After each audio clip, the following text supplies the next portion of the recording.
Assalamualaikum warahmatullahi wabarakatuh. Alhamdulillah rabbil alamin. Wassalatu wassalamu ala ashrafil anbiya'i wal mursalin Sayyidina wa habibina wa syafi'ina wa nuri qulubina Muhammad Habibi rabbil alamin wa imamil ghurril muhajjalin wa ala alihi wa sahbihi ajma'in. Subhanaka la ilma lana illa ma 'allamtana innaka antal alimul hakim. Rabbi shrah li sadri wa yassir li amri wahlul 'uqdatam min lisani yafqahu qawli, amma ba'du.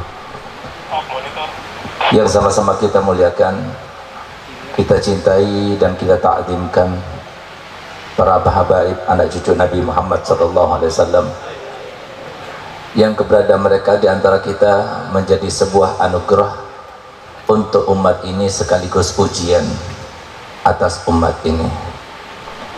Dikatakan sebagai anugerah karena Nabi mulia, Nabi kita Muhammad sallallahu alaihi wasallam telah bersabda dalam hadisnya, ahlu baiti amanun di ahli ardi kan nujumi amanun di ahli sama, fa iza dhahaba ahlu baiti jaa ahlal ardi minal ayati ma kanu yu'adun.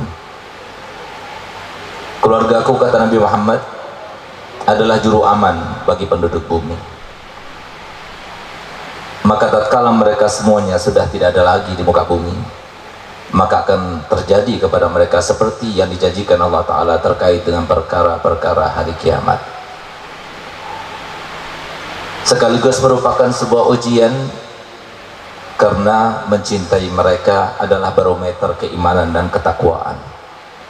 Nabi kita Muhammad SAW telah bersabda dalam hadisnya, man ahabbahum fahuwa mu'min wa man abghadahum fahuwa munafik. Yang cinta kepada mereka berarti dia adalah seorang yang beriman, dan yang membenci kepada mereka berarti dia adalah seorang munafik. Tidak ada yang lebih baik, lebih tepat, lebih terbukti, lebih tokcer daripada perkataan Nabi kita Muhammad sallallahu alaihi wasallam. Karena dipastikan dalam Al-Qur'an sifat perkataan beliau, di mana Allah Ta'ala firman, ma yantiqu 'anil hawa in huwa illa wahyun yuha. Tidak pernah Nabi SAW mengucapkan dengan hawa nafsunya, tapi semua diucapkan bersumber daripada wahyu Allah Subhanahu wa taala. Beliaulah yang dimaksudkan Nabi SAW ketika berkecamuk fitnah di akhir zaman. Maka itulah yang sangat mengkhawatirkan kepada Nabi kita Muhammad.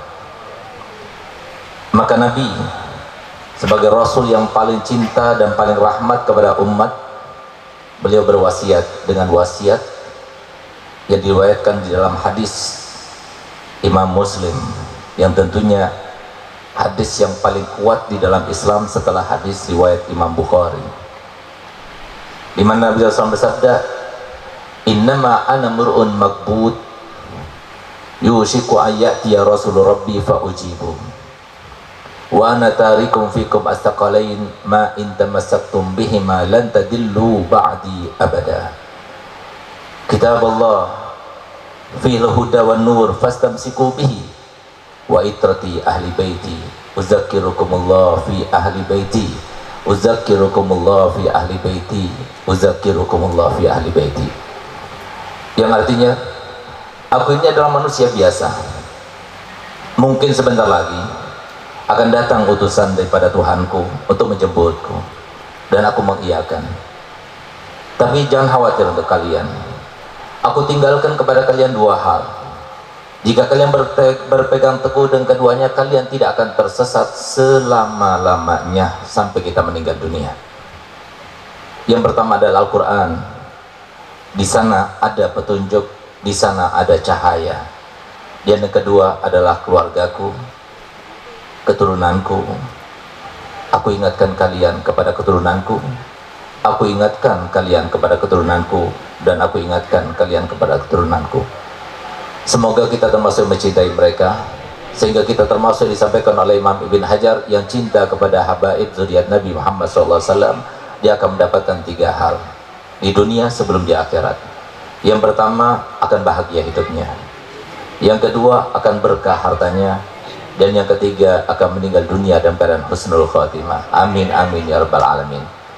Khususnya yang saya muliakan, saya takdimkan orang tua saya Habib Umar bin Zain Al-Attas, saudara daripada mertua saya almarhumah Al-Hubaba Zainah binti Zain Al-Attas, dan kakak kelas kami kakanda Al-Habib Ahmad Ibn Al-Habib Ali As-Segaf hafidhahullah ra'ah, dan juga Habib Saleh As-Segaf, dan semua para habaib. Tidak lupa kepada yang kita doakan, semoga panjang umurnya pengasuh majelis ini, yaitu Habib Al-Mubarak An-Najib Al-Mahbub Zain bin Umar bin Zain Al-Attas hafidhahullah wa ra'ah. Kita doakan semoga beliau masih panjang adanya di sini sebelum nanti buka pesantren di luar Jakarta, sehingga jauh dari kita nantinya mendapatkan tempat yang lebih besar, mendapatkan tempat yang lebih diridhoi oleh Allah dan Rasulnya. Dan semoga sebelum beliau meninggalkan tempat yang telah disiapkan oleh Allah Ta'ala, semoga warga di sekitar ini selalu mendapatkan rahmat Allah Ta'ala berkat keadaannya beliau di antara kita. Amin ya rabbal alamin. Yang sama-sama kita muliakan, kita takdimkan para alim ulama, para guru, para asatidzah, para da'i, yang keberadaan mereka di antara kita menjadi sebab kita terhubung dengan Nabi Muhammad, yang keberadaan mereka di antara kita menjadi sasaran seputar Nabi kita Muhammad. Apapun yang kita inginkan, maka kita cari di dalam diri mereka, para ulama Nabi Muhammad. Yang demikian itu dikatakan oleh Imam Ghazali, karena di dalam hadisnya telah disebutkan, man zara aliman faka'annama zarani, wa man safaha aliman faka'annama safahani, wa man jalasa aliman faka'annama jalasani, wa man jalasani fid dunya kuntu lahu jalisan yaumal qiyamah. Yang artinya, barang siapa yang datang berkunjung ke rumah orang alim, alhamdulillah pada malam ini berarti kita sedang berkunjung ke rumahnya Habib Zain, insyaallah. Berarti kita berkunjung ke rumah orang alim, berarti kita berkunjung ke rumahku, kata Nabi Muhammad.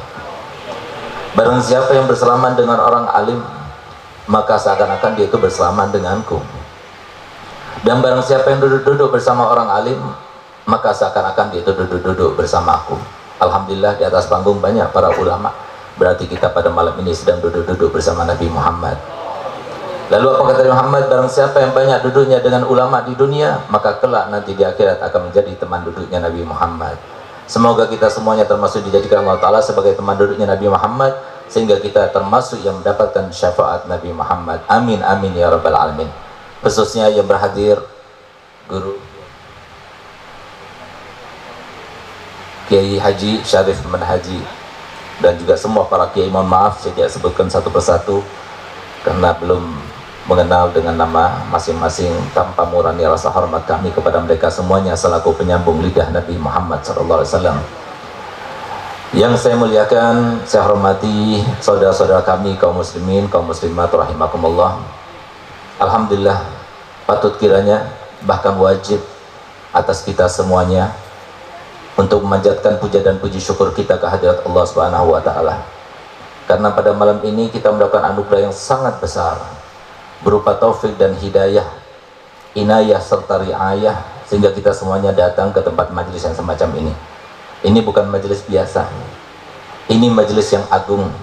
Bisa jadi karena satu majelis yang malam ini kita hadiri, insya Allah nanti kita diperjumpakan dengan Nabi Muhammad SAW di dunia sebelum di akhirat, dan di akhirat termasuk di dalam jajaran dan golongannya. Amin amin ya rabbal alamin. Kenapa saya katakan demikian? Karena yang kita sedang rayakan bukanlah seorang wali. Kalau seumpama yang kita rayakan seorang wali saja, ambil contoh seperti Sultanul Aulia Syekh Abdul Qadir Jailani radhiyallahu anhu warḍah. Beliau pernah suatu waktu didatangi oleh seorang anak muda dalam keadaan menangis meraung-raung. Saya ditanya, kenapa kau menangis? Wahai Imam, aku datang ke sini menangis karena sedih, memikirkan ayahku yang sudah meninggal beberapa tahun yang lalu.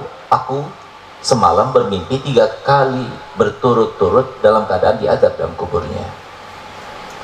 Maka kemudian beliau menundukkan kepalanya, lalu beliau angkat lagi kepalanya dan berkata, benar apa yang kau impikan, ayahmu sekarang karena perbuatan amal yang jelek yang pernah lakukannya sekarang sedang diazab oleh Allah Ta'ala. Tambah meraung, anak muda itu menangis. Kalau begitu wahai imam, tolonglah aku mau minta syafaatmu dan pertolonganmu, doalah kepada Allah supaya diampuni dosa-dosanya. Apa jawaban Syekh Abdul Qadir Jailani? Apakah ayahmu dulu pernah belajar kepadaku? Dijawab oleh anak muda itu, tidak. Apakah ayahmu pernah makan bersamaku?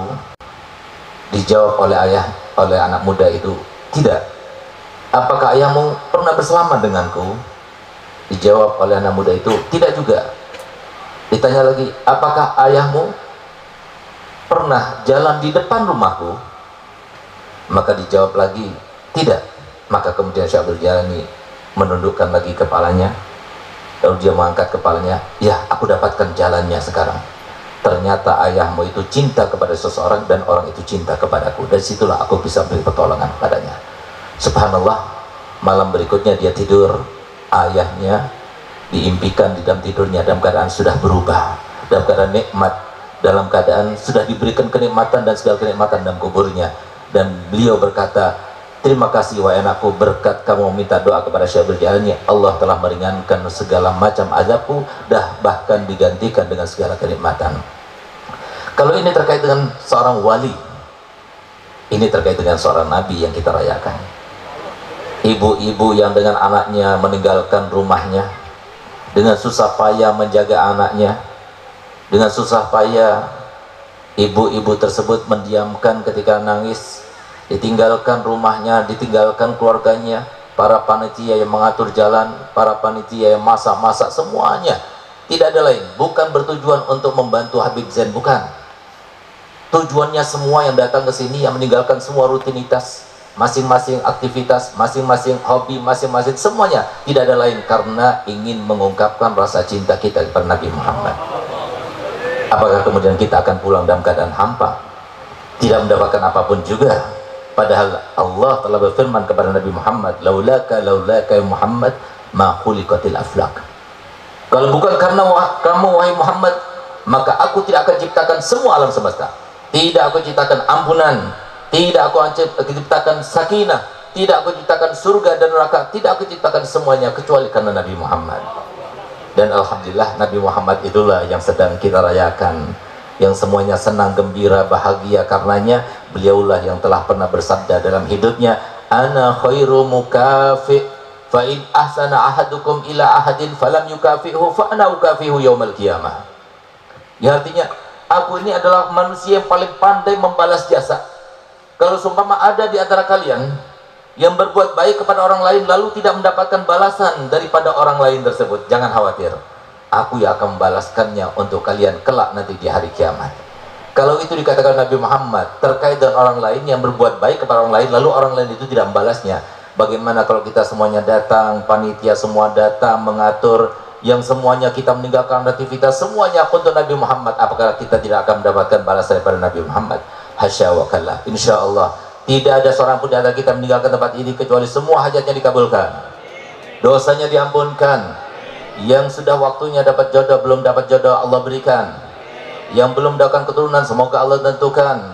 Yang belum mendapatkan kebahagiaan di dunia, dirasa di dalam hati terkait dengan keimanan dan ketakwaan, semoga Allah tentukan untuknya. Yang belum mendapatkan kenikmatan berziarah langsung kepada Nabi Muhammad, semoga Allah takdirkan secepatnya. Dan semoga kita tidak meninggalkan tempat ini kecuali kita sudah dipastikan kita sebagai hamba-hambanya yang beruntung mendapatkan anugerah yang terbesar darinya, hambanya yang panjang umurnya, sehat badannya, dimudahkan segala urusannya, sugih banyak uangnya, banyak harta bendanya, dan tidak ada hisab nanti di akhiratnya, dan meninggal dunia dalam keadaan husnul khotimah, dalam keadaan husnul khotimah, dalam keadaan husnul khotimah. Amin amin ya rabbal alamin. Salawat serta salam tidak lupa selalu kami panjatkan dan kami haturkan kepada kekasih kita semua, yaitu Nabi kita Muhammad sallallahu alaihi wasallam, dan kepada seluruh kerabat, kepada seluruh sahabat, dan kepada seluruh pengikut sampai hari kiamat. Alhamdulillah para hadirin, sebagaimana tadi telah kita ungkapkan, kita wajib bersyukur pada Allah Ta'ala dengan syukur yang tidak ada habis-habisnya. Bahkan Imam Ad-Dibai, beliau katakan, kalau seumpama Habib Zain pada malam ini membuat maulid mengundang kita semuanya, kalau semua donatur telah memberikan bantuannya, kalau semua para panitia telah capek, telah menghabiskan energi dan tenaganya, semuanya untuk membalas jasanya Nabi Muhammad, tidak ada apa-apanya. Bahkan lihat bagaimana kata beliau, walau anna amilna kulla yawmin li Ahmad maulidan qad kana wajib. Kalau seumpama untuk membalas jasanya Nabi Muhammad, kemudian kita ingin melaksanakan maulid setiap hari, maka itu hukumnya wajib, dan itu belum bisa untuk menutupi syukur kita atas jasa yang dibawa oleh Nabi kita Muhammad SAW. Kenapa demikian? Karena adanya Nabi kita Muhammad SAW merupakan rahmat yang luar biasa, tidak pernah Allah turunkan kepada siapapun juga, dan kepada umat yang manapun juga. Hanya umat Nabi Muhammad. Kita umat yang paling pendek posturnya. Bayangkan Pak, Bu, waktu ayah kita Nabi Adam diturunkan dari surga, itu tingginya itu setinggi 60 zira. Berarti kalau dengan meter itu 33 meter, lebarnya 7,5 meter. Sekarang tinggal sampai 2 meter. Paling pendek umurnya Nabi Adam 1500 tahun lebih, Nabi Nuh 1050 tahun, Nabi Musa 300 tahun. Kita sudah dipastikan Nabi Muhammad kebanyakan umur kita tidak lepas dan tidak melebihi antara 60 sampai 70 tahun. Paling lemah badannya. Kita tidak mempunyai kekuatan seperti kekuatan kaum Ad dan kaum Samud, yang dikatakan di antara kekuatan mereka itu yang namanya batu yang keras, itu bisa diukirnya dengan tangan tanpa alat, dari saking kuatnya mereka. Kita tidak punya kekuatan itu. Tapi nanti kelak, nanti di akhirat, di padang mahsyar, kita semua akan menjadi sorotan seluruh umat. Yang laki-laki semuanya jadi aktor, yang perempuan semuanya jadi artis. Bukan karena kita, bukan karena ibadah kita, bukan karena orang tua kita, bukan karena sekitar kita, tapi semuanya karena Nabi kita Muhammad SAW. Kenapa kita menjadi sorotan?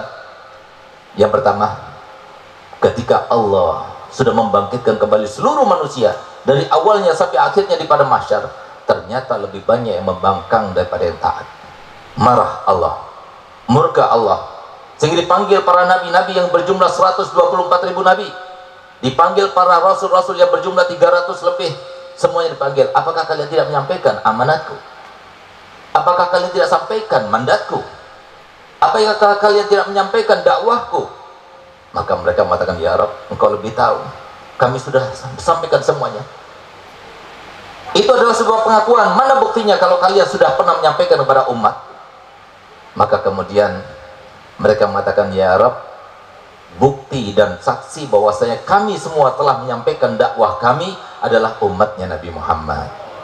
Sehingga kita semuanya menjadi sorotan. Kita semua bersaksi, benar mereka para nabi, benar Nabi Adam, benar Nabi Nuh, benar Nabi Syis, benar Nabi Musa, benar Nabi Isa, semuanya disebut oleh kita semuanya. Sehingga kita menjadi sorotan, siapa mereka? Padahal akhir umat yang paling akhir, tapi kita memberikan kesaksian. Kenapa? Karena Al-Quran diturunkan kepada Nabi Muhammad. Di dalam Al-Qurannya kita bisa tahu bahwasanya para nabi-nabi dan rasul sudah menyampaikan kepada umatnya, tapi mereka yang membangkang kepada perintah nabi dan rasulnya. Yang kedua, kita akan menjadi sorotan. Bahkan setiap umat iri kepada kita, bahkan merasa dengki kepada kita. Kenapa? Karena setiap umatnya Nabi Muhammad ada perbedaannya. Berbeda dengan umatnya Adam, berbeda dengan umatnya Nabi Nuh, berbeda dengan umatnya Nabi Syis, berbeda dengan umatnya Nabi Idris, berbeda dengan umatnya Nabi Ibrahim, Nabi Musa, Nabi Isa, semuanya berbeda. Kenapa? Karena di dalam setiap anggota wudu umatnya Nabi Muhammad akan tampak cahaya bersinar. Sehingga semuanya mereka merasa heran, kenapa ini kok beda? Kenapa? Itu bukan karena amalan kita, bukan karena ibadah kita, bukan juga karena ibadah orang tua kita, tapi semuanya karena Nabi kita Muhammad SAW. Ketika Nabi SAW meminta kepada Allah Ta'ala, ya Rabb, umatku banyak, bagaimana nanti aku bisa membedakan mereka? Kenapa Nabi SAW bertanya demikian? Umatku banyak, di antara umat-umat yang lainnya, bagaimana aku bisa membedakan mereka? Maka kemudian Allah, sebagaimana telah berjanji dalam surat Ad-Duha, fasawfa yu'tika rabbuka fatarda, dan pasti akan kami berikan semua permintaanmu wahai Muhammad sampai engkau benar-benar ridho. Ketika turun ayat itu Nabi SAW gembira, bahagia luar biasa, sehingga pada saat itu tampak wajahnya tersenyum, bersimpul. Dan di saat itulah kemudian Nabi SAW berkata, wallahi inilah arda wahidah min ummati finnar. Demi Allah, aku bersumpah, aku tidak rela satu saja daripada umatku berada di dalam neraka. Beruntung tidak kita sebagai umatnya Nabi Muhammad. Rugi kita datang ke sini. Kita memuliakan Nabi Muhammad, kita rugi. Yang ngatur parkir, yang panitia, yang tadi yang membawa motor, yang mengantar kita, apakah semuanya merasa rugi? Tidak, semuanya kita akan merasa bangga dengan Nabi Muhammad. Sebagaimana Nabi Muhammad SAW pernah suatu waktu masuk ke dalam masjidnya. Di situ para sahabat berkumpul-kumpul berkelompok-kelompok. Ternyata mereka sedang mendiskusikan siapakah Nabi yang paling mulia. Di antara mereka ada yang mengatakan Nabi Adam, karena dia adalah manusia pertama yang diciptakan dengan tangannya Allah langsung. Dia adalah Rasul pertama, dia adalah Nabi pertama. Dia pernah singgah dan tinggal dalam surga. Ada lagi yang mengatakan tidak, Nabi Nuh. Ada yang mengatakan tidak, Nabi Ibrahim. Ada yang mengatakan tidak, tapi Nabi Musa, Nabi Isa. Nabi Muhammad keluar kepada mereka. Kata Nabi Muhammad dengan rendah hatinya, beliau katakan, apa yang kalian katakan itu benar semuanya. Adam lebih mulia, benar. Ibrahim lebih mulia, benar. Nabi Musa lebih mulia, benar. Isa lebih mulia, benar. Tapi ketahuilah, Adam famadunahu tahta liwa'i yaumil qiyamah. Adam dan semua para nabi setelahnya semuanya berada di bawah benderaku kelak nanti di hari kiamat. Fa ana sayyidul awwalina wal akhirina wala fahr. Aku adalah pemimpin daripada seluruh manusia, dari yang mulai yang awal sampai akhir. Aku adalah pemimpinnya dan aku tidak merasa bangga dan congkak dengannya. Lalu apa kata Muhammad? Antum haddi min bainil umam wa ana haddukum min bainil anbiya. Kalian adalah umat kebanggaanku. Kalian adalah umat kebanggaanku. Kalian adalah umat kebanggaanku. Sebagaimana aku nanti akan dibanggakan oleh kalian kelak di pada mahsyar di antara para nabi-nabi. Kita dibanggakan oleh Nabi Muhammad. Siapa kita? Kita yang banyak maksiat, kita yang sering teledor melaksanakan sunnahnya Nabi, kita dibanggakan. Kita yang kadang untuk membuat maulid semacam ini kita agak terpaksa hadir, terpaksa. Kita dibanggakan Nabi Muhammad, dibanggakan Nabi Muhammad. Oleh karenanya kalau kita ingin tahu bagaimana cintanya Nabi Muhammad kepada kita, kalau kita bertanya siapa yang paling cinta pada kita, kalau kita jawab orang tua, tidak. Mertua, tidak. Pasangan kita, istri kita, suami kita, tidak. Anak kita, tidak. Tapi yang paling cinta pada kita adalah Nabi Muhammad. Lihat bagaimana Nabi kita Muhammad SAW bersabda, wallahi inni la arhamukum asyaddu rahmatin min rahmati abaikum lakum wa min anfusikum li anfusikum. Demi Allah, aku ini cinta kepada kalian semuanya melebihi daripada cinta orang tua kalian kepada kalian, bahkan melebihi daripada cinta diri kalian sendiri terhadap diri kalian. Sebuah pengakuan. Apakah dibuktikan oleh Nabi Muhammad? Apakah Nabi Muhammad seperti orang sekarang ini yang banyak cuma ngaku-ngaku saja tapi tidak diiringi dengan buktinya? Tidak, Nabi Muhammad bukan seperti mereka. Nabi Muhammad membuktikan, bahkan pengungkapan buktinya diawali dengan sumpahnya, di mana beliau berkata, wallahi law yushaku ahadukum bi syaukatin fi rijlihi la ajidu ala ma fi qalbi. Demi Allah, kalau seumpama kaki kalian terkena duri, sakit bukan? Demi Allah, aku juga rasakan sakitnya dalam hatiku.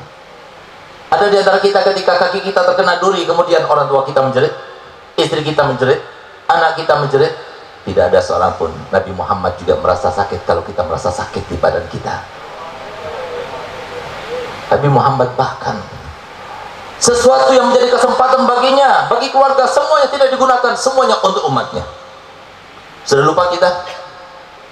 Detik-detik akhir ketika orang semua sudah melupakan keluarganya, melupakan harta bendanya, melupakan jabatannya, melupakan kemewahannya, melupakan kemegahannya, melupakan segala-galanya, tapi Nabi Muhammad mengingat kita.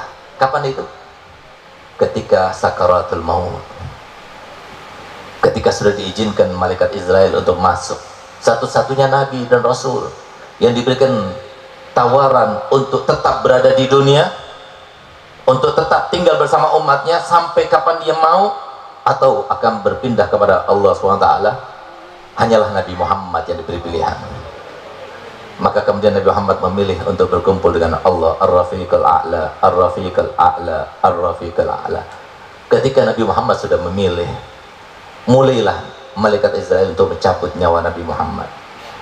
Begitu dicabut nyawa Nabi Muhammad, maka kemudian keluarlah bintik-bintik keringat yang tampak di dahi beliau, sambil beliau mengatakan la ilaha illallah, inna fil mauti la sakarat, inna fil mauti la sakarat, la ilaha illallah.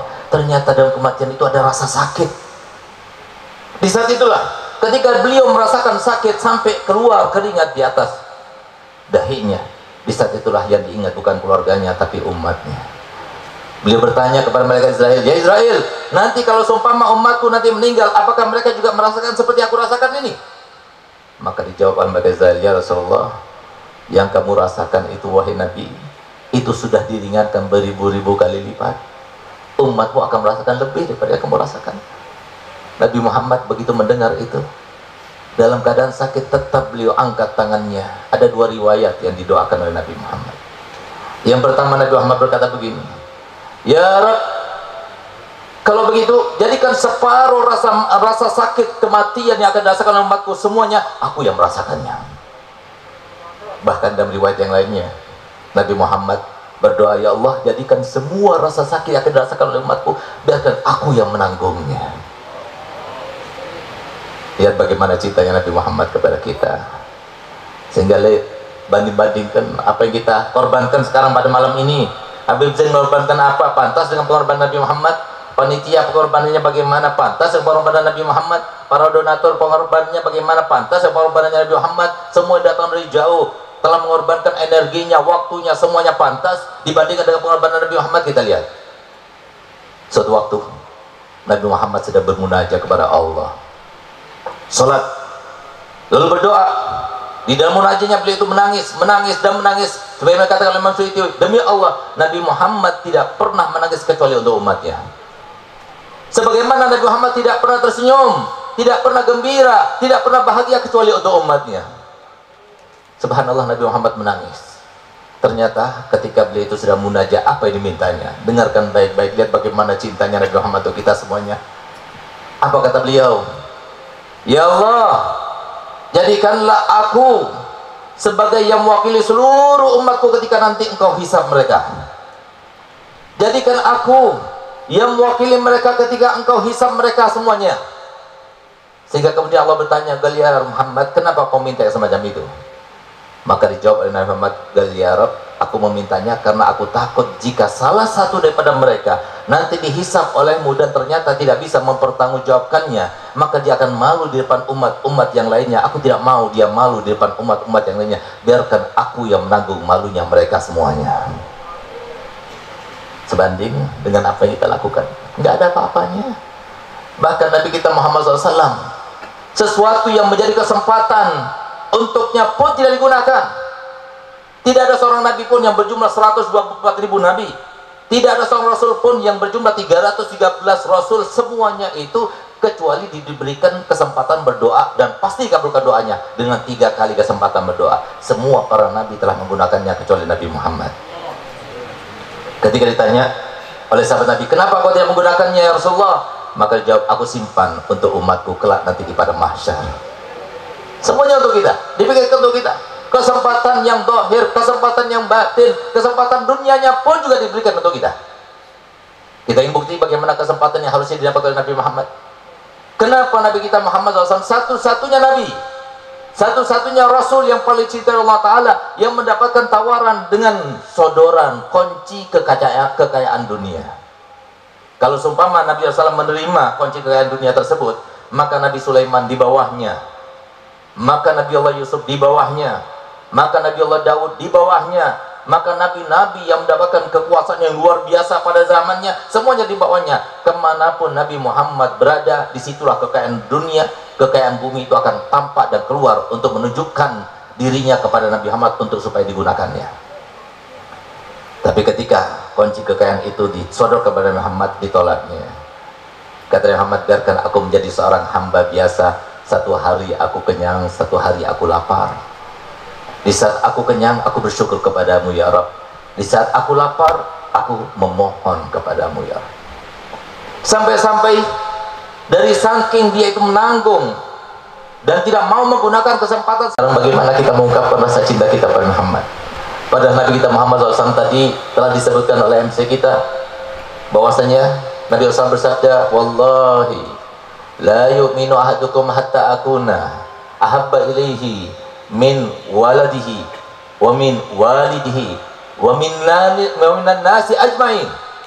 Demi Allah aku katakan, tidak beriman di antara kalian, tidak sempurna keimanan di antara kalian sampai aku ini lebih dicintainya, melebihi daripada cinta orang tuanya, melebihi daripada cinta anak-anaknya, melebihi daripada cinta semua orang. Di saat itulah kemudian Sayyidina Umar bin Khattab yang selalu bersaing dan berkompetisi dengan Sayyidina Abu Bakar Siddiq untuk mendapatkan ridho Allah dan cinta Nabi Muhammad SAW. Sebelum Sayyidina Abu Bakar berkata, Sayyidina Umar duluan yang berkata, ya Rasulullah, inni wajadtu nafsi, aku mendapatkan diriku, la anta ya Rasulullah ahabbu ilayya min walidi wa waladi wa minan nasi ajmain illa min nafsi allati baina jambai.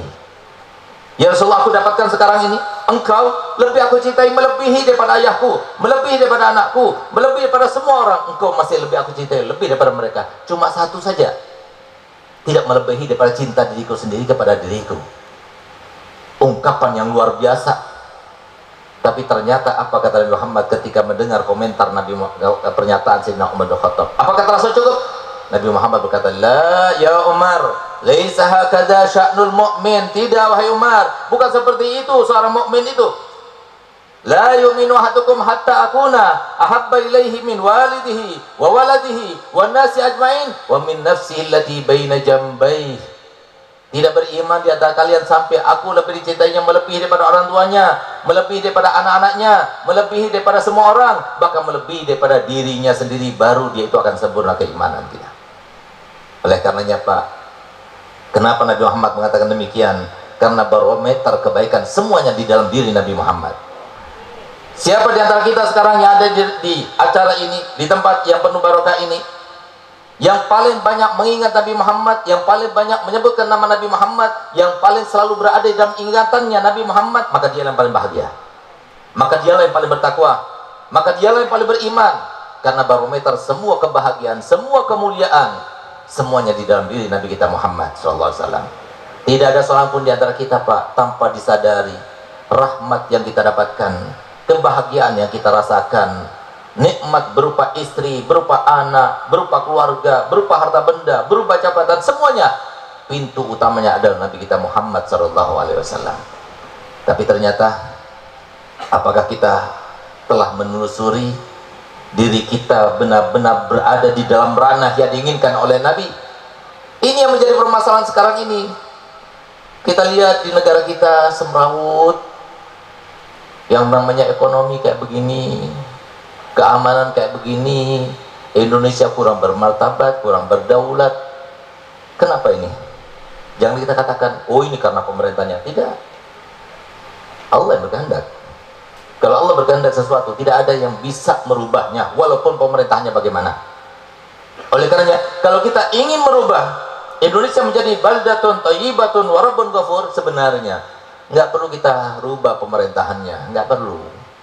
Nggak perlu kita rubah partainya, nggak perlu rubah anggota DPR-nya, nggak perlu. Tapi yang kita perlu rubah adalah diri kita sendiri. Karena Allah telah menegaskan dalam Al-Quran, walau anna ahlal qura amanu wattaqau la fatahna alaihim barakati minas samai wal ardi. Kalau seumpama seandainya penduduk suatu bumi, suatu negara, suatu kota, suatu desa, semuanya itu beriman dan bertakwa kepada Allah, maka niscaya kami akan bukakan keberkahan langit dan bumi. Kita akan merubah keluarga kita. Kenapa selalu masalah demi masalah? Di rumah masalah, di toko masalah, tempat kerja masalah, dengan istri masalah, dengan keluarga masalah, dengan tetangga masalah, dengan kesehatan masalah, dengan ekonomi masalah. Jangan salahkan siapa-siapa. Nabi kita Muhammad adalah seorang nabi dan seorang rasul yang paling sudah sempurna menyampaikan semuanya. Bahkan diantara tanda bahwasanya Nabi SAW telah menyampaikan semua yang kita inginkan, sehingga tidak ada lagi kalau kita itu benar-benar mempelajari, benar-benar menggali apa yang disampaikan Nabi Muhammad. Tidak ada lagi sesuatu yang misteri dalam kehidupan kita. Kita ingin bahagia, bisa. Kita ingin semuanya, angan-angan kita terrealisasi, bisa. Kita ingin yang terkait dengan keluarga kita semuanya seperti yang kita harapkan, yang terkait dengan kesehatan kita semuanya seperti yang kita harapkan, yang terkait dengan harta benda kita semuanya seperti yang kita harapkan, yang terkait dengan jabatan kita semuanya seperti yang kita harapkan. Semuanya bisa. Gimana caranya? Ikut Nabi Muhammad. Semua sudah diajarkan supaya kita tidak terkena sengatan yang namanya binatang-binatang yang ganas. Itu ada, diajarkan Nabi Muhammad. Supaya kita tidak menjadi orang fakir yang tidak sabar, ada. Supaya kita tidak menjadi orang kaya tapi yang kemudian kita itu terjumus di dalam kemaksiatan karena kekayaan, itu juga ada. Semuanya disebutkan. Sehingga pantas kalau Nabi Muhammad sebelum meninggal dunia beliau telah menyampaikan pesannya kepada kita, di mana beliau katakan, inni taraktukum alal mahajjatil bayda layaliha kanahariha la yuzigu anha illa wadal.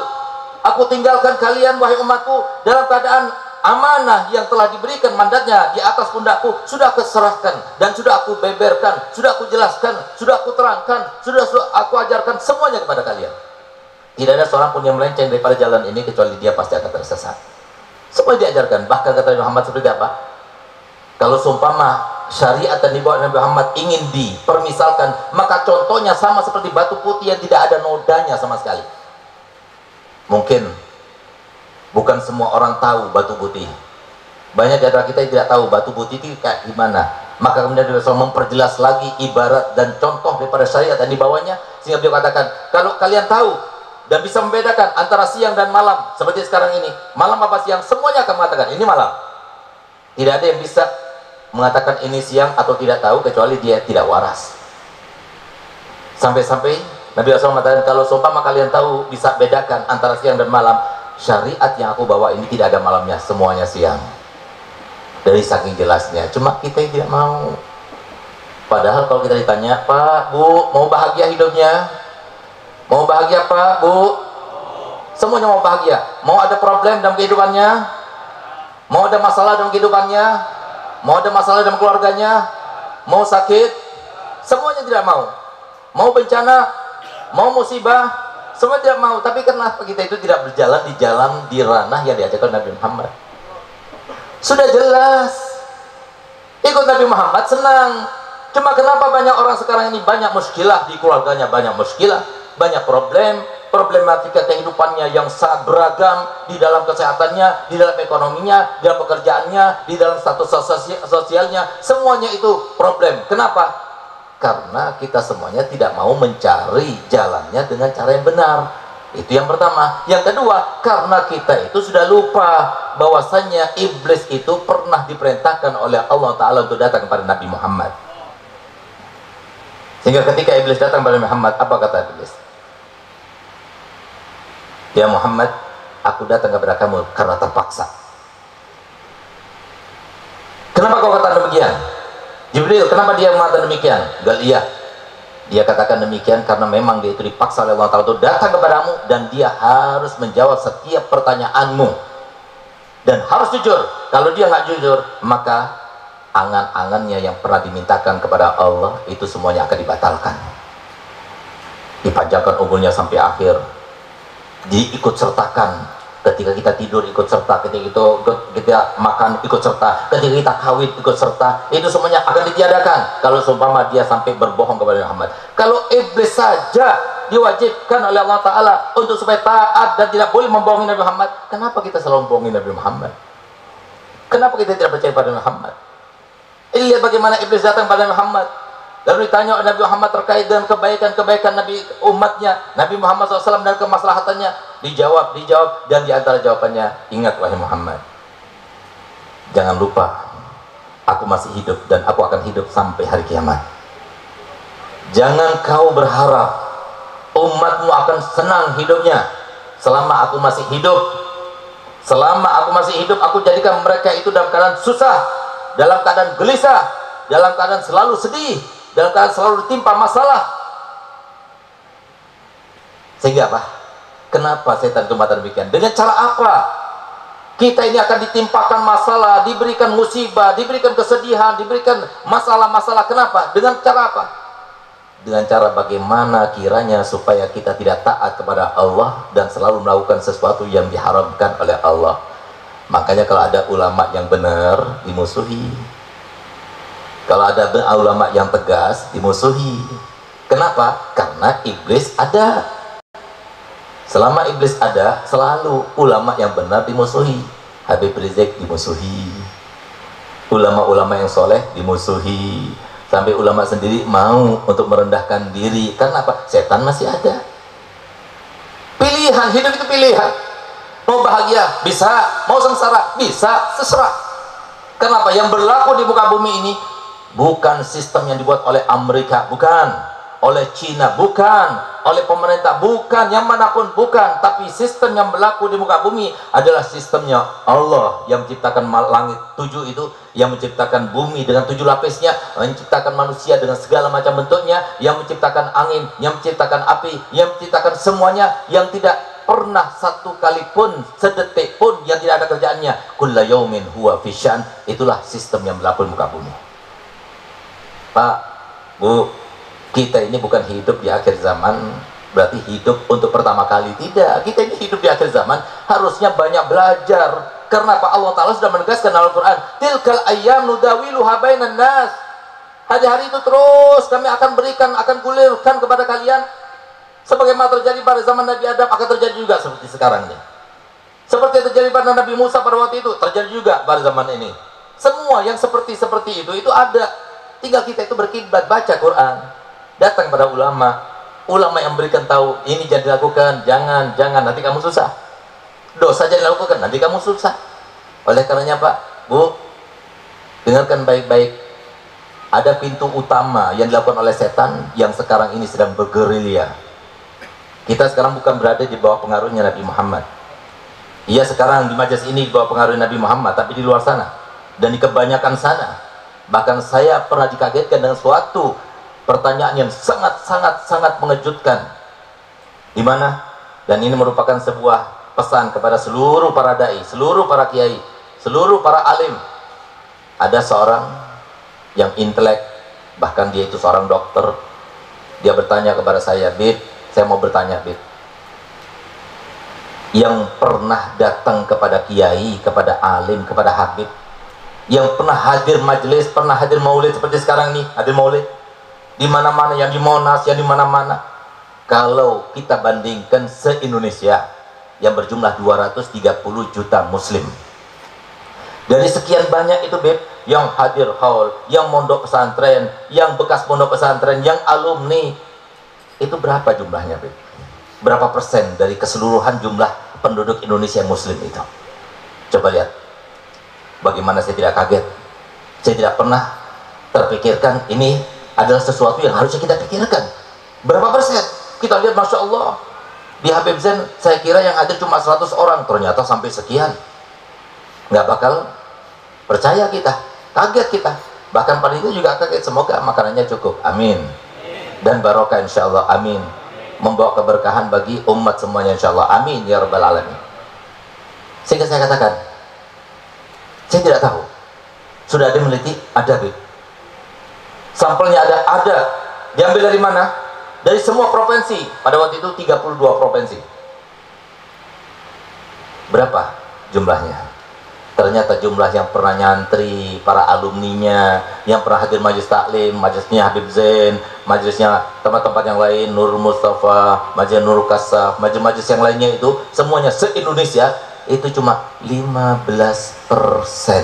85% nggak pernah ketemu sama ulama, nggak pernah selama dengan ulama, nggak pernah duduk dengan ulama. Bagaimana mungkin Nabi Muhammad gembira, bahagia sekarang? Dan bagaimana mungkin kita katakan di bawah pengaruh Muhammad? Ingat nggak kemarin, waktu pemilu kemarin?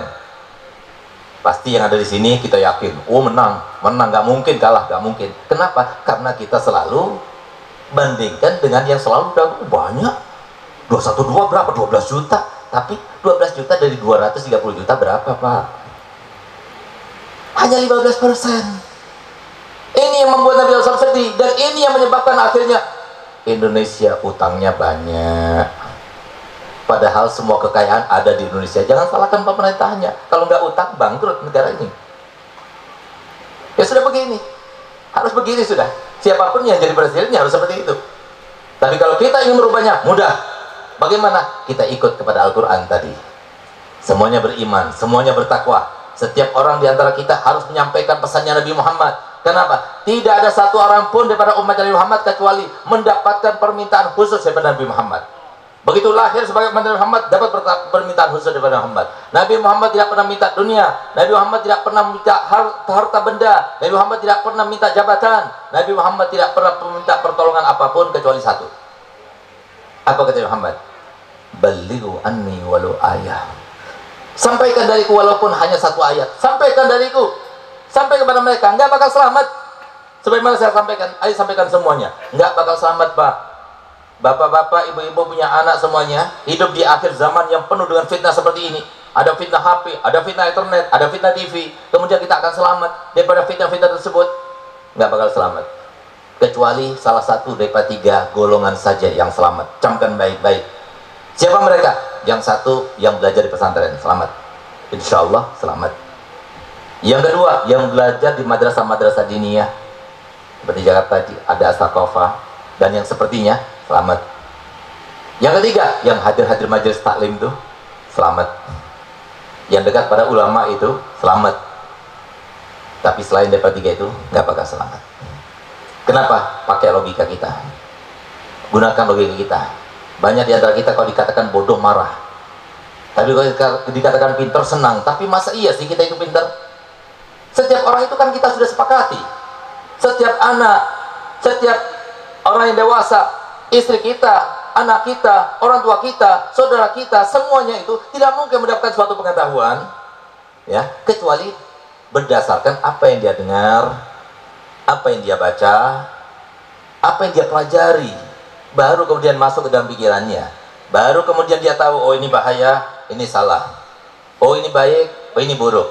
Oh ini boleh kita lakukan, oh ini tidak boleh kita lakukan. Sama seperti sekarang ini. Ini air. Di dalam gelas ini ada air. Nggak ada yang tahu, kecuali Habib Zain yang tahu. Karena dia yang memberikan, beliau yang memberikan pada saya. Ternyata di dalam gelas ini ada racunnya misalnya. Saya tidak tahu. Saya tahu ini ada racunnya. Saya tidak akan minum. Kenapa? Saya tahu. Saya tidak akan membunuh diri saya. Tapi antum yang nggak tahu kalau ini adalah racun. Begitu saya pergi, kalau bukan COVID, bukan zamannya COVID ya, pasti kalian akan berebutan untuk minum air ini. Wah ini berkasnya Habib Sujat. Wah berkatnya orang alim, mungkin ada berkahnya. Mau diminum. Berani kalian minum? Berani, karena kalian nggak tahu. Ini perumpamannya. Kenapa banyak orang masalah nggak sholat 5 waktu? Kenapa banyak orang yang punya masalah dan keluarga nggak melaksanakan sesuai dengan perintahnya Nabi? Ini yang menjadi permasalahan. Oleh karenanya ada 2 sistem yang berlaku di muka bumi. Dengarkan baik-baik dan jadikan sebuah perbandingan, sebuah pencerahan, sebuah hadiah sampaikan kepada seluruh keluarga kita. Ada 2 ayat di dalam Al-Quran, yang mana 2 ayat itu adalah sebuah sistem yang berlaku. Bukan sistem pemerintah, bukan sistem adik kuasa, siapapun juga yang sekarang sedang adik power di dunia ini, bukan. Tapi ini yang berlaku, sistemnya Allah. Apa itu? Ayat yang pertama, dengarkan baik-baik. Bagi yang mau bahagia, ada yang mau bahagia? Ada yang mau senang hidupnya? Ada yang mau lancar semua urusannya? Keluarganya bahagia, keluarganya langgeng, istrinya taat, anak-anaknya semuanya seperti yang diharapkan orang tuanya. Ada? Dengarkan baik-baik ayat ini. Dunianya banyak, bukan cuma melimpah, tapi digunakan untuk masjid, untuk pondok, sehingga apa? Sehingga dia menikmatinya, bukan cuma di dunia, di alam kuburnya menikmatinya, dikirimi pahala terus, di alam mahsyarnya dia menikmatinya, karena diperlihatkan, dipertontonkan pahala yang pernah dia lakukan dengan hartanya itu. Kalau ingin seperti itu, dengarkan baik-baik, ini sistemnya. Allah Ta'ala firman dalam Al-Quran, A'udzubillahi minasyaitonirrajim, Bismillahirrahmanirrahim. Man amila solihan min zakarin aw unsa wa huwa mu'minun falanuhyiyannahu hayatan thayyibah. Siapapun yang beramal soleh asalkan dilandasi dengan keimanan, siapapun dia, laki maupun perempuan, mau yang dewasa maupun yang muda, mau yang tua, mau yang di desa maupun yang kota, semuanya, kalau dia beramal soleh dilandasi dengan keimanan, maka pasti kami akan berikan kehidupan yang menyenangkan. Apa kuncinya? Amal soleh sama iman. Iman itu Pak bukan sebuah label.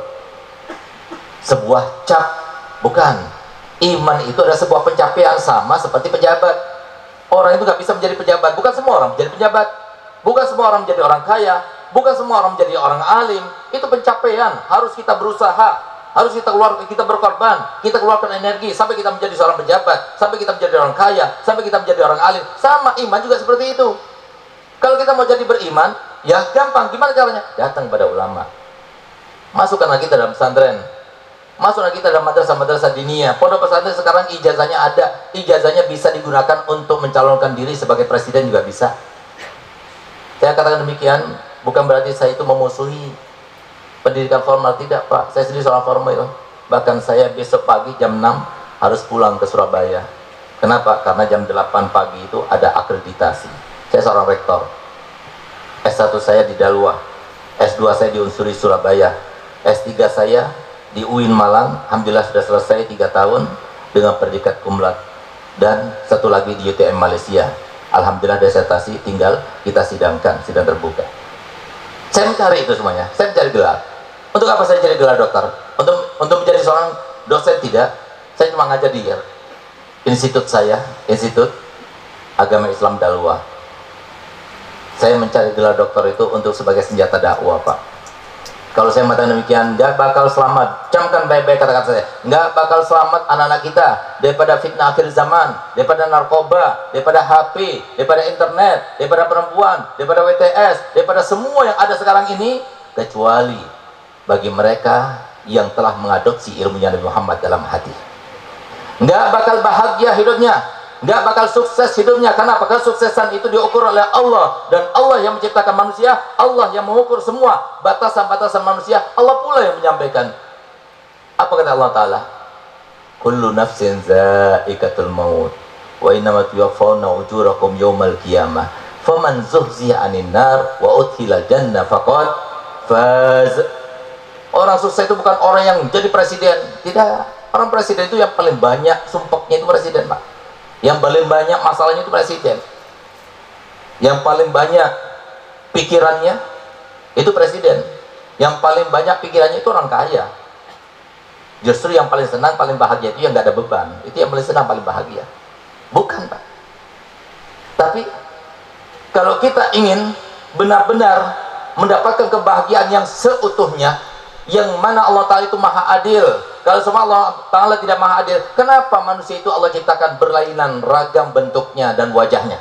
Ada yang cantik, ada yang jelek, ada yang pendek, ada yang tinggi, ada yang gemuk, ada yang kurus, ada yang mancung, ada yang pesek. Kenapa? Berarti apa? Allah nggak adil. Kalau seumpama Allah Ta'ala tidak memberikan keadilan, semuanya itu yang mancung, yang jelek, yang hitam, yang pendek, semuanya itu sebagaimana Allah telah berikan kekurangan, ada kelebihannya.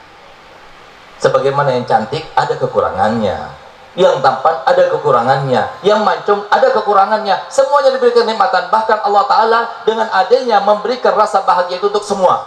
Kenapa? Bahagia itu bukan nominal, bahagia itu bukan finansial. Bahagia itu adalah sebuah rasa di dalam hati kita, tenang, nggak ada pikiran, nggak terbebani. Itulah bahagia. Kalau kita ingin cari bahagia semacam itu, maka bertakwalah kepada Allah. Kalau saya katakan demikian, Pak, nggak bakal selamat kecuali yang mondok pesantren, yang masuk madrasah diniyah. Kapasitas saya sebagai seorang kiai saja pasti ada yang menyeletuk di sana. Pantas itu kan kiai yang ngomong begitu biar pondoknya penuh. Mohon maaf, Pak, sekarang kalau bisa nggak ada murid baru karena pondok kami sudah penuh. 12.500 santri dan santriwati di tempat kami, dari mulai MI sampai pasca sarjana di Dalwa sudah penuh. Saya katakan ini bukan karena ingin, tidak, tapi ingin menyelamatkan. Ini yang terjadi, ini yang terbukti, ini yang nyata di dalam kehidupan kita. Nggak bakal selamat. Kalau saya katakan ini sebagai kiai, pasti ada yang nyeletuk begitu. Tapi kalau saya sendiri kiai, saya sendiri rektor, saya sendiri dokter, mau bilang apa? Hanya untuk itu saya mencarinya. Silahkan masuk karena Bapak dalam pendidikan formal, silahkan cari gelar setinggi-tingginya, silahkan. Tapi jangan lupa ilmunya Nabi Muhammad. Jangan lupa hadir majelis taklim. Jangan lupa masukkan madrasah-madrasah diniyah. Untuk apa? Supaya selamat, supaya seimbang, dunia dan akhiratnya seimbang. Dunia ini cuma tinggal kita 60 tahun sampai 70 tahun. Tapi di akhirat, Nabi SAW membandingkan satu hari daripada akhirat sama seperti 1000 tahun di dunia. Kita mau merana 1000 tahun? hanya bahagia satu hari di dunia. Satu hari di akhirat sama 1000 tahun di dunia. Berarti apa? Kalau kita hidup 70 tahun di dunia, belum ada 7%-nya kita hidup satu hari di akhirat. Terhitung sebagai orang yang berakal dan cerdik, orang yang semacam itu? Tidak sama sekali. Oleh karenanya paling tidak rata, paling tidak seimbang. Dunia akhirnya sama-sama dapat. Sehingga lihat bagaimana saya. Alhamdulillah Pak Habib Zain contoh. Beliau juga seorang yang mengadopsi dua pendidikan sekaligus. Agamanya dapat, umumnya juga dapat. Saya juga seperti itu. Alhamdulillah saya setelah selesai belajar di Pondok Dalwa, saya langsung melanjutkan di Madinah bersama Al-Habib Ahmad Segaf. Saya belajar juga kepada Abu Yasin Muhammad Al-Maliki. Saya belajar kepada Salim Syatri. Saya belajar kepada Umar bin Hafid. Dan setelah pulang saya lanjutkan S1, S2, S3 saya. Alhamdulillah Pak, Bu, berkat ilmu yang bersemayam dalam hati ini, alhamdulillah. Saya setiap hari kalau berjumpa dengan ibu saya cium tangannya. Kemudian saya cium dahinya. Kemudian saya ke bawah, saya cium kakinya. Setiap saya cium kaki ibu saya kata, ya Allah, aku minta ridhomu ya Rabb, aku minta ridhomu ya Rabb, aku minta ridhomu ya Rabb. Kenapa? Karena saya tahu, memang benar saya banyak karya tulis. Saya punya buku yang saya karang sebanyak 25. Dan gara-gara pandemi tadi tambah lagi 3. 28 sekarang. Tapi belum tentu ada pahalanya. Memang benar saya berdakwah di Nusantara ini, belum tentu ada pahalanya. Memang benar saya punya majelis di mana-mana, belum tentu ada pahalanya. Tapi kalau sudah ibu meridhoi kita, orang tua ridho kepada kita, maka Allah pasti ridho kepada kita. Lihat bagaimana Nabi Muhammad SAW telah bersabda, "Falyamalil baru ma sya'an ya'mal falan yadkhulan nar, wal ya'malil aku ma sya'an ya'mal falan yadkhulal jannah." Silahkan sampaikan kabar kepada orang-orang yang berbakti pada orang tuanya. Lakukan dosa apa saja, dosa besar yang manapun, asalkan mereka itu adalah orang-orang yang berbakti pada orang tua, tidak akan masukkannya ke dalam neraka. Tapi sampaikan kabar itu kepada mereka yang durhaka pada orang tuanya. Lakukan kebaikan apa saja, mau haji, mau sedekah sebaik-baiknya, mau jihad fisabilillah, kalau dia termasuk orang yang durhaka pada orang tuanya, tidak akan masukkannya ke dalam surga. Apalagi punya ibu, untung yang masih punya ibu, untung. Karena kalau sudah ibu meninggal dunia, nanti ada seruan di atas sana yang didengar oleh semua makhluknya kecuali manusia, dan itu merupakan sebuah ujian bagi mereka dengan tidak mendengarnya. Apa isi seruannya? Kata Muhammad, kalau sudah ibu meninggal dunia, maka ada sebuah seruan yang berseru, telah meninggal ibumu, yang karenanya aku mudahkan kau mendapatkan rezeki yang banyak dariku. Rezeki kita berkat ibu. Telah meninggal ibumu, yang karenanya aku mudahkan kau mendapatkan pahala yang banyak di sisiku. Pahala kita berkat ibu. Telah meninggal ibumu, yang karenanya aku mudahkan kau untuk mendapatkan derajat yang tinggi di sisiku. Telah meninggal ibumu, yang karenanya aku mudahkan kau melebur dosa-dosamu. Sekarang dia sudah tidak ada lagi, carilah dengan susah payah itu. Untuk masih punya ibu, nggak pantas kita bersenang-senang, nggak pantas kita berbahagia kalau suami ibu kita dalam keadaan merana.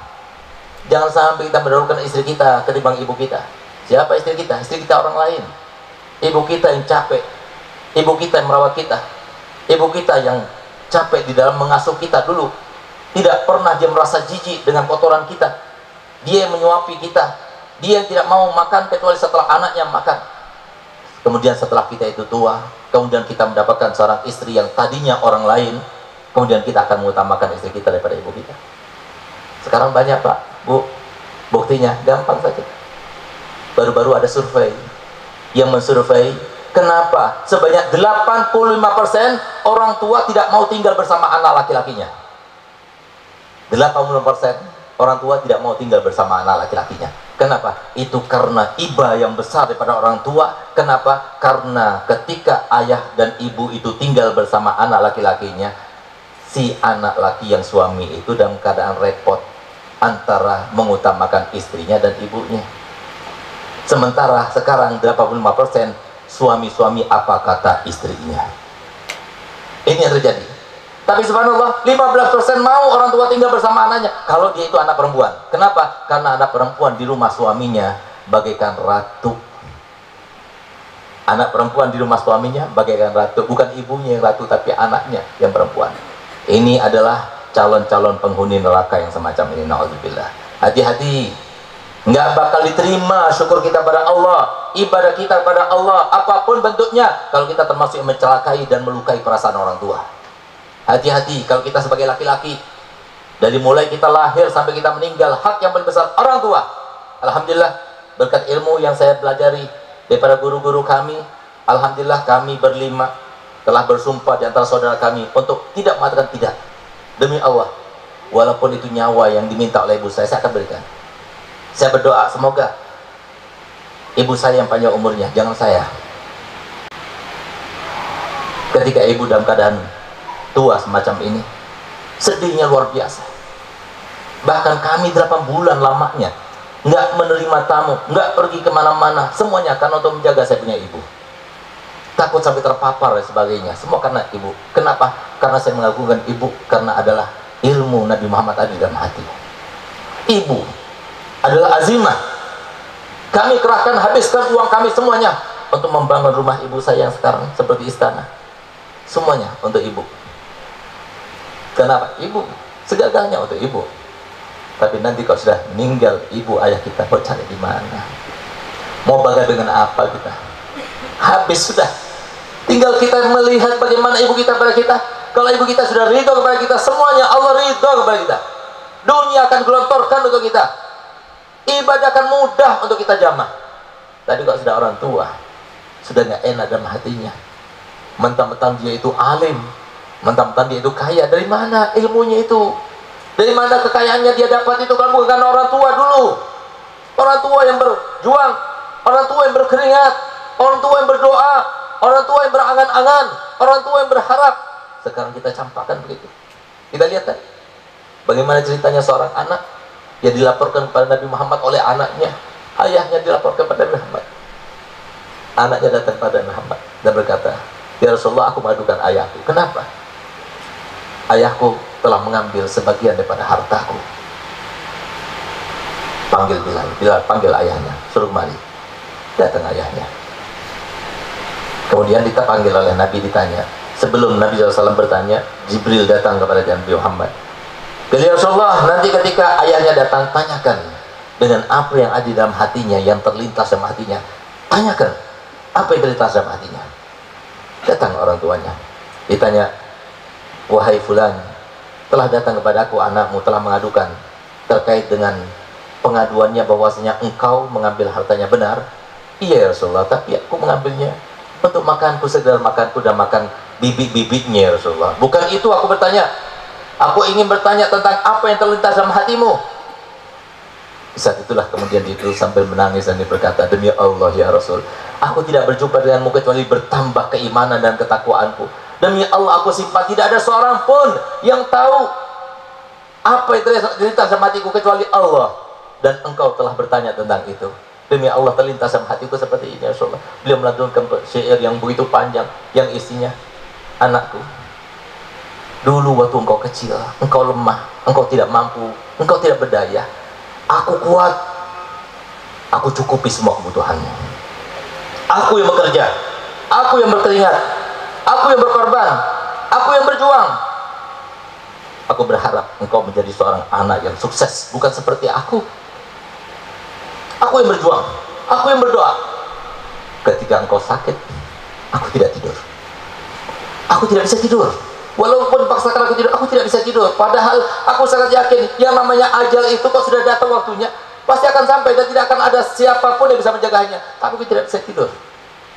Bahkan aku berangan-angan, ya Allah, jangan engkau berikan sakit itu kepada anakku, biarkan aku yang menanggungnya. Dan setelah engkau besar, di saat aku berharap engkau justru yang menopang kehidupanku, lalu engkau sekarang ini berbuat seperti itu kepadaku. Hanya aku sebagian kecil daripada hartamu aku ambil, kemudian engkau adukan kepada Rasulullah. Demi Allah, kalau seumpama engkau memperlakukan aku bukan sebagai ayahmu, tapi sebagai tetanggamu, kau balas kebaikan seperti tetangga kepada tetangganya. Andai kata itu kalau kau cukup bagiku, tapi engkau itu pun juga tidak kau lakukan." Itu yang kita lakukan pada orang tua. Kita ingatkan, ada seorang orang tua bertanya kepada anaknya, "Nak, bawa aku ke kebun binatang." Dibawa. Terus sampai kebun binatang, orang tuanya sudah jompo, sudah nggak kuat berdiri, kadang-kadang dia itu sudah lupa-lupa. Di saat itulah kemudian dia bertanya ketika melihat ada burung beo. Dia tanya, itu apa itu nak? Itu burung beo, bah. Dia melihat lagi. Tak lama kemudian tanya lagi, nak, itu apa nak? Burung beo, bah. Ya, tak lama lagi tanya, itu apa nak? Burung beo, bah. Sudah aku katakan kepada kamu, burung beo, burung beo. Marah sudah. Apa katanya ya? Sambil meneteskan air mata dia katakan, nak, aku masih ingat dulu kau masih kecil, engkau bertanya kepadaku persis burung itu apa ya? Burung. Engkau tanya lagi, itu apa ya? Aku jawab, burung.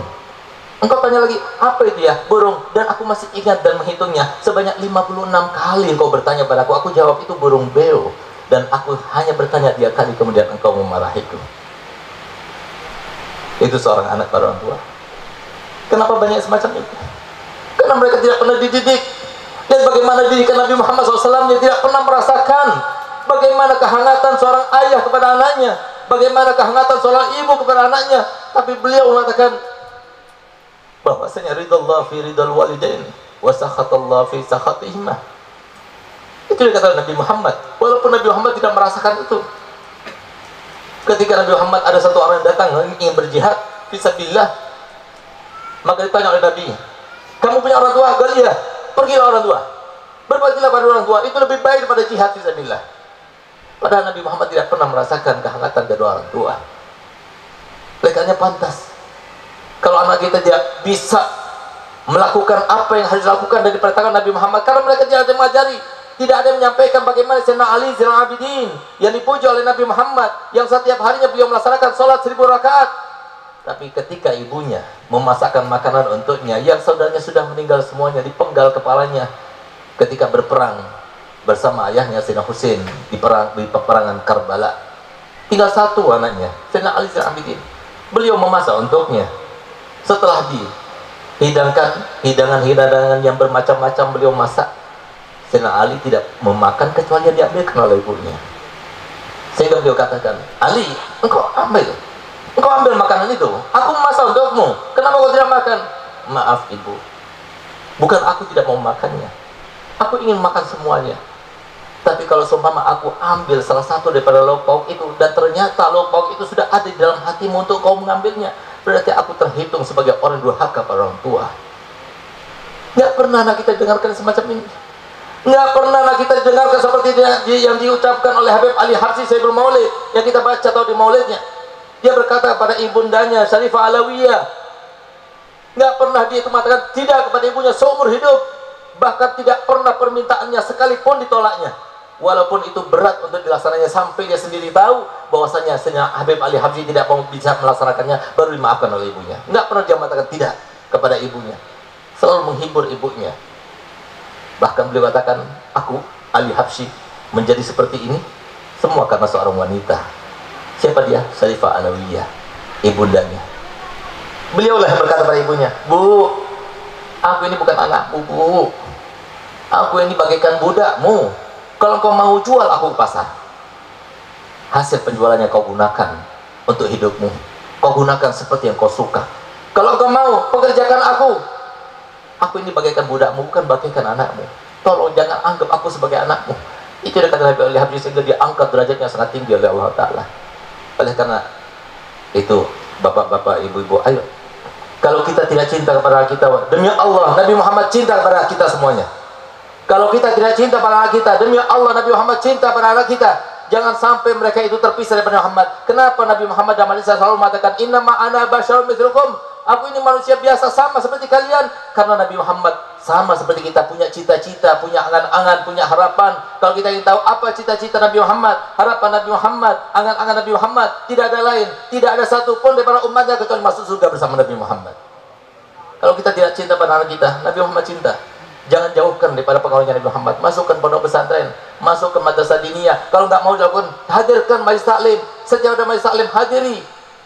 Hanya dengan itu anak-anak kita akan selamat dan tidak terpisah daripada Muhammad. Kita mohon pada Allah Ta'ala, ya Allah, semoga berkat apa yang kita laksanakan pada malam ini, orang tua kita yang telah meninggalkan kita bahagia dalam kuburnya, memaafkan dosa-dosa kita.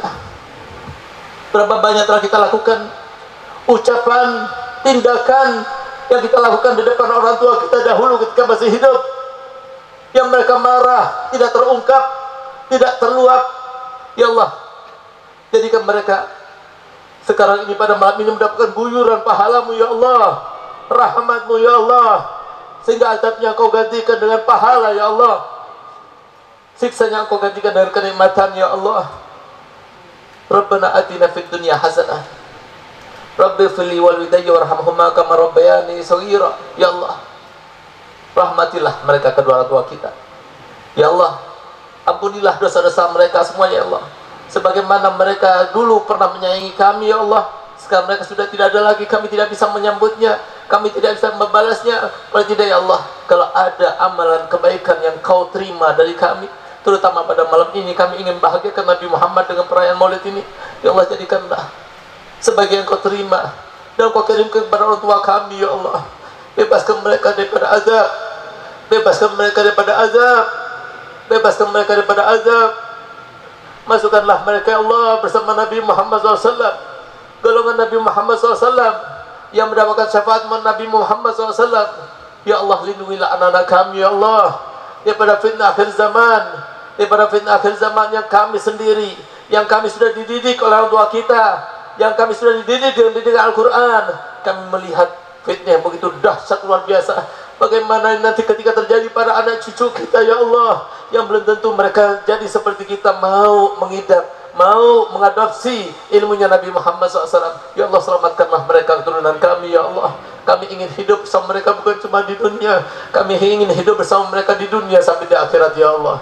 Jangan pisahkan kami dengan orang tua kami ya Allah, jangan pisahkan kami dengan anak-anak keturunan kami ya Allah, jangan pisahkan kami dengan kerabat kami ya Allah, jangan pisahkan kami dengan keluarga kami ya Allah, jangan pisahkan kami dengan masyarakat kami ya Allah, jangan pisahkan kami dengan masyarakat Indonesia yang kami cintai ini ya Allah. Ya Allah, Engkau telah berikan teguran demi teguran kepada kami, sampai Engkau akhirnya berikan teguran yang sangat membekas dalam hati dan dalam kehidupan kami ya Allah. Dengan corona ini ya Allah, semuanya telah mendapatkan teguran dengan yang semacam ini, dari saking tidak peduli kami kepadamu ya Allah. Ya Allah, berikanlah taufik dan hidayah kepada kami. Keselamatan satu-satunya Engkau yang memberikan, keselamatan satu-satunya hanya Engkau yang memberikan, hanya yang bagi mengingatmu ya Allah. Bagi mereka yang selamat ya Allah, selamatkanlah kami semua ya Allah. Selamatkanlah Indonesia kami yang kami cintai ini ya Allah. Selamatkanlah masyarakat kami Indonesia ini ya Allah. Kami sangat prihatin, kami sangat prihatin melihat situasi negara kami yang sangat kacau balau, antara pemerintah dengan masyarakatnya, antara para ulama dengan para pejabatnya, antara tokoh masyarakat dengan tokoh masyarakat yang lainnya, yang tidak lain mereka adalah saudara, satu bangsa dan satu negara. Semuanya berpecah belah karena pengaruh-pengaruh setan itu ya Allah. Ya Allah, masukkanlah hidayah-Mu kepada semuanya ya Allah, taufik-Mu kepada semuanya ya Allah, sehingga negara yang kami cinta menjadi baldatun thayyibatun wa rabbun ghafur. Ya Allah, jadikanlah negara kami ya Allah bebas daripada corona ya Allah. Hilangkan, jauhkan corona ini ya Allah. Majlis-majlis inilah yang menjadi sebab corona itu menyingkir di tempat kami ya Allah. Jadikan ya Allah, jadikan corona ini propaganda untuk majlis-majlis taklim, majlis-majlis ulama, dan jadikanlah corona ini ya Allah menyingkir sebelum menjadikan majlis taklim sebagai propaganda ya Allah. Ya Allah, singkirkanlah corona ya Allah, dan semua bencana yang Kau turunkan ke negara kami ya Allah. Berikan kami hidayah dan taufik-Mu ya Allah, sehingga tidak keluar masing-masing daripada kami kecuali menyampaikan kepada saudaranya, menyampaikan kepada keluarganya. Tidak ada yang selamat kecuali bagi mereka yang mengingat pada Allah. Tidak ada yang selamat kecuali bagi mereka yang sholat 5 waktu. Tidak ada yang selamat kecuali bagi istri yang salihah. Tidak ada yang selamat kecuali bagi seorang suami yang menjadi imam yang baik-baik keluarganya. Tidak ada yang selamat kecuali bagi anak-anak yang berbakti pada orang tuanya. Tidak ada yang selamat kecuali bagi mereka saudara sesama muslim yang saling mencintai dan tidak saling membenci di antara sesama. Rabbana atina fid dunya hasanah wa fil akhirati hasanah wa qina adzabannar. Allahumma innaka ta'lamu asrarana wa lan yatarfaqbal ma'dziratana wa ta'lamu hajatina wa tina su'alana wa ta'lamu ma fi anfusina wa lana dhunubana. Allahumma nas'aluka imanan yubashiru qulubana wa yaqinan shadiqan hatta na'lama annahu laysa bana illa ma katabtahu alaina wa ridha bima qasamtahu alaina ya dzal jalali ikram. Allahumma akthif fi qulubina raja'ak wa tarajana ma siwak hatta la narju ahadan ghairak. Allahumma dafat anhu quwwatuna wa qasur anhu amaluna wa lam tantahi rubatuna wa lam tablugh mas'alatuna wa lam yajri ala asinatina mimma atita hadirna waliyina wal akhirin nazakin wa husna bi ya rabbal alamin. Rabbana atina fid dunya hasanah wa fil akhirati hasanah wa qina adzabannar. Wa sallallahu ala sayyidina Muhammadin wa ala alihi wasallam walhamdulillahi rabbil alamin. Sebelum saya menutup, saya akan memberikan kenang-kenangan, dan itu karena rahmat dan kasih sayang Nabi Muhammad untuk umat ini. Dimana kalau kita disuruh baca Yasin baru 1 kali, seperti orang tua kita membaca Yasin baru 1 kali dan mengabulkan hajat, sudah jarang sekali di antara kita yang mau melaksanakannya. Pada tahun 2016, salah satu daripada putra abah saya bermimpi Nabi SAW, lalu mengajarkan salawat kepadanya. Kata Nabi Muhammad, yang baca salawat ini sebanyak 41 kali habis sholat subuh, maka sama seperti khasiatnya baca Yasin sebanyak 41 kali dalam mengabulkan hajat, mudahkan urusan, melapangkan segala kesulitan, dan menghindarkan serta menjauhkan segala hal yang kita takutkan dan kita khawatirkan. Salawat itu adalah salawat busyra, dan saya akan bacakan, Bapak-bapak ikuti, dan nanti kita akan bacakan lagi 3 kali dengan nada, di mana 1 bulan yang lalu ada seorang yang melihat Nabi SAW dalam keadaan hadir ketika dibaca salat busyra itu dengan nada tersebut. Nabi SAW rohanianya itu hadir ketika dibaca dengan nada itu. Saya akan bacakan, antum semua mengikutinya. Bismillahirrahmanirrahim. Allahumma salli wa sallim ala sayyidina Muhammadin sahibil busyra salatan tubashshiruna biha wa ahlana wa auladana wa jami'a masyaikhina wa muallimina wa talabatana wa talibatina min yaumina hadha ila yaumil akhirah. Kita akan baca lagu dengan nada Bismillahirrahmanirrahim.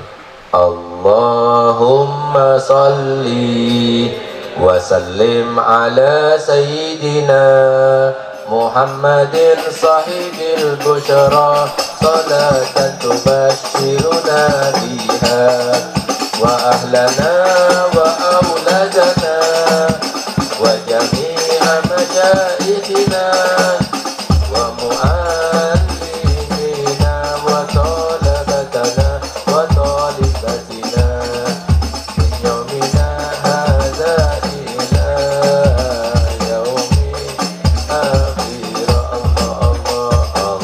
Allahumma salli wa sallim ala sayyidina Muhammadin sahibil busyra salatan tubashshiruna biha wa ahlana wa auladana wa jami'a masyaikhina wa muallimina wa talabatana wa talibatina min yaumina hadza ila yaumil akhirah.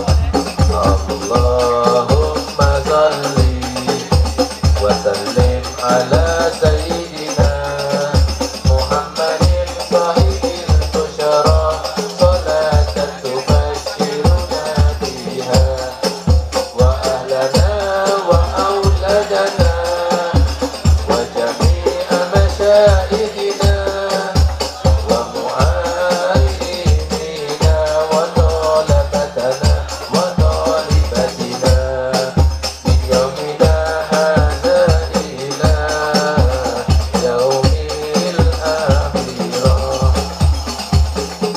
Kalau bacanya benar seperti yang saya baca, maka antum semuanya yang ada di sini saya berikan ijazah untuk membacanya, dan saya berikan ijazah untuk berikan ijazah kepada yang lainnya dengan syarat jangan dijual belikan karena ini adalah salawatnya Nabi. Ayo sama-sama kita jawab, saya terima ijazahnya Habib.